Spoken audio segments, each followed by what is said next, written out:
Hello gobs, and welcome back to another episode of RPG Horror Stories. It's a classic now on the channel. I said I wasn't a narration channel, but man, these do the best. As long as something keeps doing the best, I'm gonna keep reading it. But of course, I do other types of content too, so make sure you check my channel trailer. But if you don't want to click on my name, I do RPG content and RPG adjacent, both tabletop and video game. I'm gonna go on the subreddit, I'm going to read some stories, then I'm going to give my advice. You know the deal. If you would like your story read on the channel, make sure you post it in the comments down below or on my subreddit. One more thing before we get into today's stories, these may or may not be real.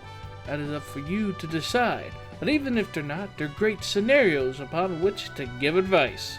So of course, that's what I'm going to be doing today. Moving on.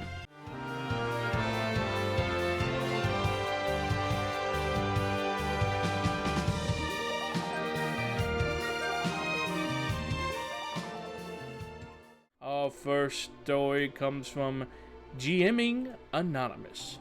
Departed from a campaign of 4 years because the DM is too nice.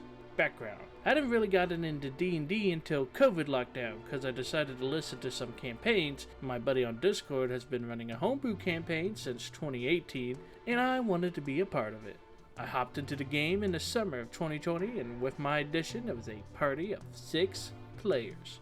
Over the past 4 years, we meet up every week to play. I very much enjoyed my time with these fellas, but my friend, who's the DM, was kinda just letting whoever into the game. About a year after I joined, we were up to a party of 9 players, and the 3 new guys had not played D&D before, and one in particular really had no interest in playing. One of these players would just stir crap up and sabotage the party at every turn. And we eventually had a talk with them, to which they responded by blocking us and leaving the server. Good riddance, I say. At the start of 2025, we put the campaign on hiatus so everybody could take a break. 6 months later, we picked right back up where we left off. The breakup. So we used to meet every Sunday night at 9 p.m. for the game, but when we returned, the new time was midnight. Not great for people like me who have to work Monday mornings, but whatever, I can push through it. However, each night we would be waiting on 2 people in particular, and sometimes wouldn't start until 1 in the morning. Just as a side note, if you have to work in the morning and they're asking you to be there at 12 to play, like, I don't know, a 2-hour session, usually, maybe, you know, it could sometimes even go in longer. Like, what time are you working in the morning? Like 10? 10, and you get out at 12, and you do, like, let's say 2 hours, and then you go to bed. It's like 2:30. And then I guess 6 hours of sleep's enough for some people. I mean, a lot of people, I think that's pretty average actually, 6, maybe even less, I don't know. But man, that's crazy to be expected to be there at 12 a.m. But let's continue on. One of the players, we'll call them Sky, was the worst offender of showing up late, and their excuse was always the same. I was playing a match and insert competitive video game here. This immediately got on my nerves because it would be 10 minutes before session I would see them on Discord playing Marvel Rivals. After some weeks of them pulling this, a talk was had, and they said, "Won't happen again." It happened again. The next session I was particularly tired and irritated, so I came off aggressive when Sky showed up 40 minutes late. Me. Listen, I'm already staying up despite having work in 7 hours to play with all you. The least you could do is stop playing Marvel Rivals and be on time. Sky, well, if you had a job, maybe you should be more responsible and not spend your nights playing D&D. This set me off. Me, maybe you should be more responsible and get an effing job. Sky, I have a job. I stream on Twitch. Then it all made sense. They were streaming each night and didn't want to stop streaming to play D&D. I left a call and told my DM that I wasn't putting up with Sky's BS and was going to bed, and after a few weeks of sessions being called off because one person or another couldn't make it, I decided to bite the bullet and leave. I don't blame my buddy entirely, but having that many players in the game and having this one person constantly holding everybody up and just letting it go, it was just the last straw for me. This I think is a pretty interesting one. I feel as if both parties in this are at fault. I think commitment issues for one player, yes, that's always a problem in D&D.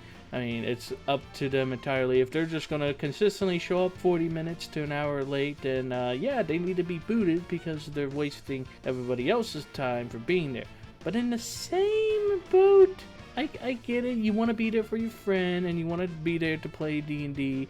But if the time commitment's that strict, where you have not enough time to sleep for your job in the morning, maybe it might be time to talk it out and leave and find a group that plays earlier or on days where you don't have to work the next day. I mean, it's Sunday to Monday, the most common day for working. So maybe try to find a group for Saturday or Friday or whatever other day you have free in your work schedule.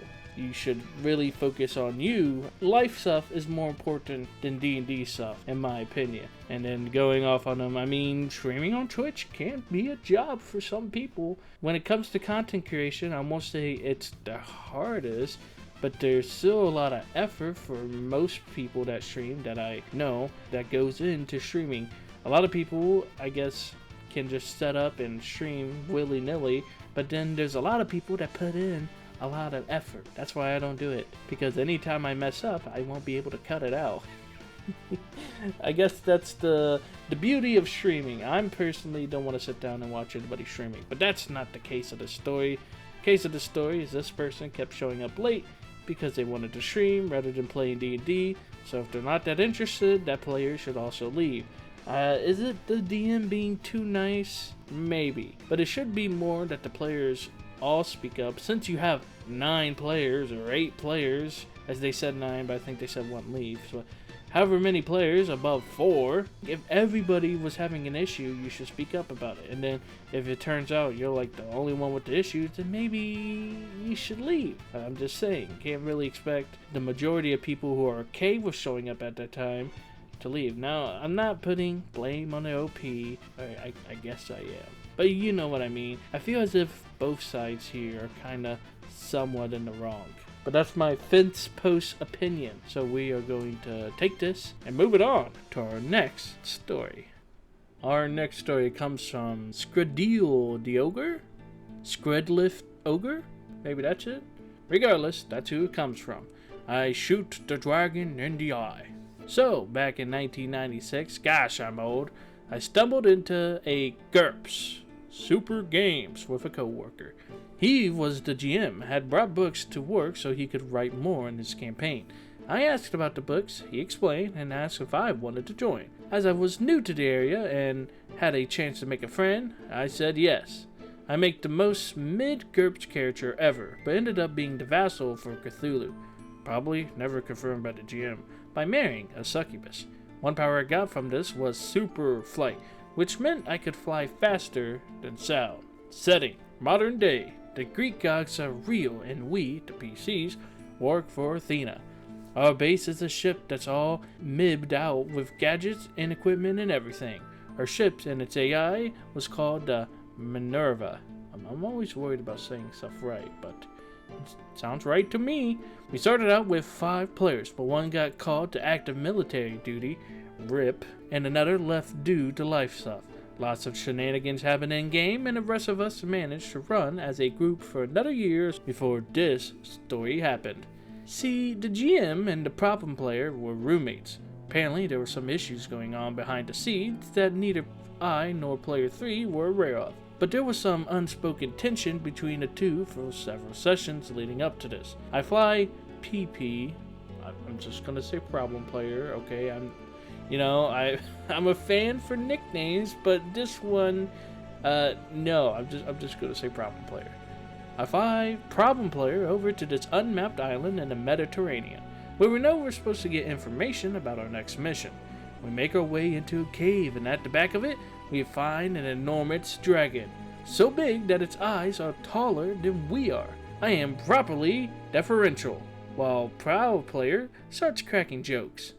In character, I'm terrified that the dragon is going to try to eat us. GM gives us the scoop on the next mission, but problem player rejects it, calling the dragon an idiot. Out of character, I turn to problem player and say, "What are you doing?" Problem player smirks at me and looks at the GM and says, I shoot the dragon in the eye. Dead silence at the table for about 10 seconds. I look down at my character sheet and says, Hey GM, how fast do I reach top speed with super flight? Pretty much instantly if you want. Cool. I turn off and fly as fast as possible, leaving problem player behind. Cue problem player and the GM getting into a yelling match about whatever was going on between the two of them, which shut down not only the session, but the entire game. Sometimes I wonder what happened to the problem player, but never enough to do any internet sleuthing. GM and I are still friends and in constant contact despite me having moved away a decade ago. Now this, I feel like, isn't really the fault of D&D. People make stupid decisions in game all the time. This was obviously due to the underlying issues outside of the game. Now usually I would say talk it out, but I don't think you could quite talk it out in this situation. It's because it seems like they were more keen on shouting it out. But what could you have done in this situation? You didn't know what was going on behind the scenes, and some things led to another, and it seems like the game was bound to fall eventually. I guess check on people, everybody. Make sure people in your play groups are doing alright, especially with one another, and I suppose that's all you can do. Moving on to our next story. Our final story comes from Mediocre Speech 327. The short and annoying tale of Celia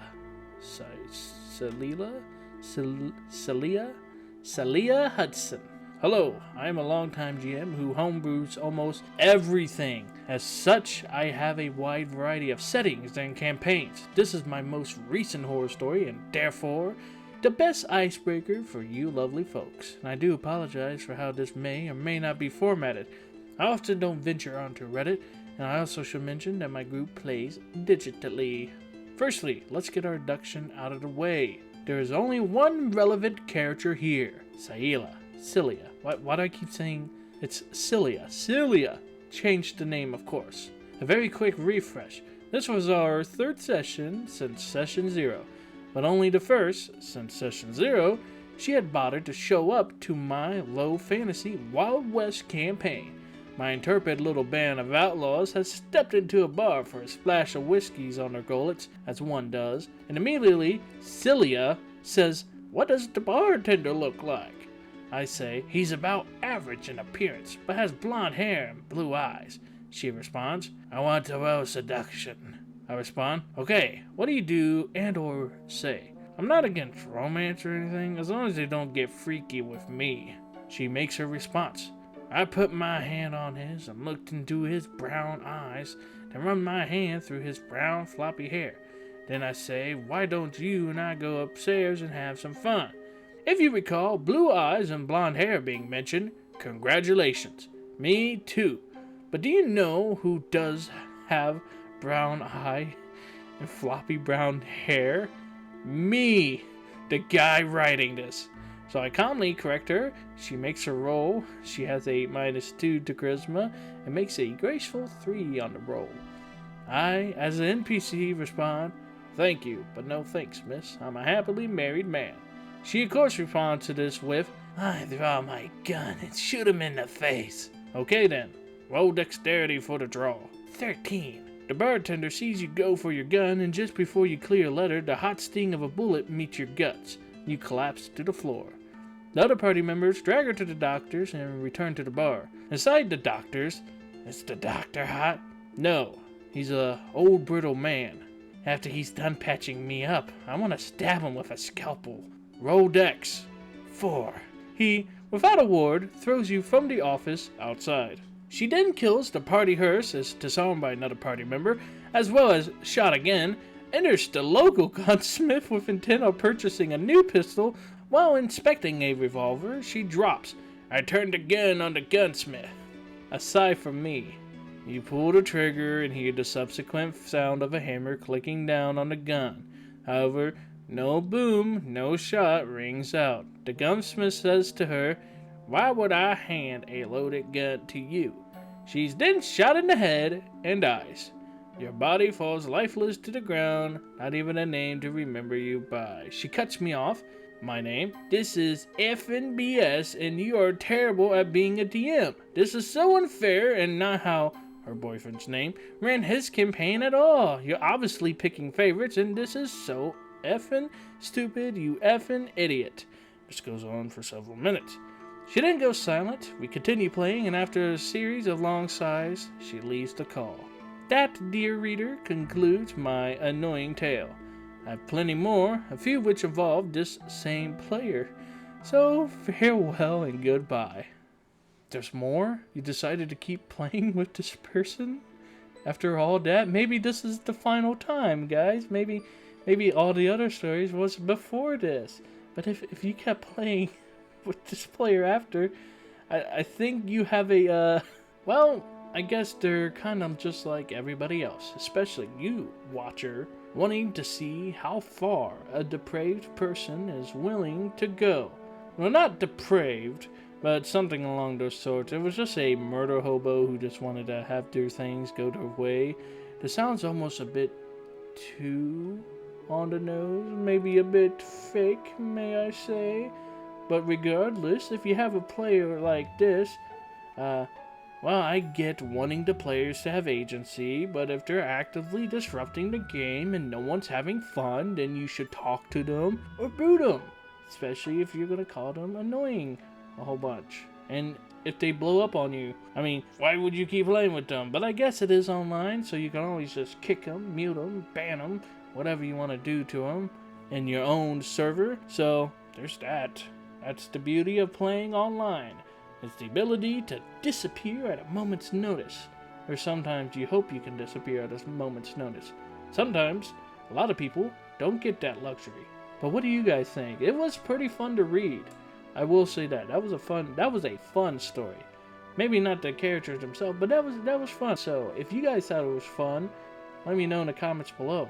And if you would have done something different, or you have your own advice to give, then also let me know in the comments below. Or if you don't feel like leaving a comment, you can just sit there smoldering at your screen, or me buzzing in your ear like an annoying mosquito. That works perfectly fine. So thank you for watching my video. Even if you don't say anything, and even if you don't leave a like, thank you. Because every little view, every little bit helps my channel. So that's it. I just wanted to thank you guys, and if you want to reach out to me and leave your own stories, I have all my social media in the description where you can find me in various places. And with that, that will be the conclusion of this video. So, I hope you gobs have a lop of a day.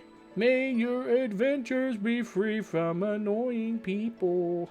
Did you like that? Okay, I'm out of here.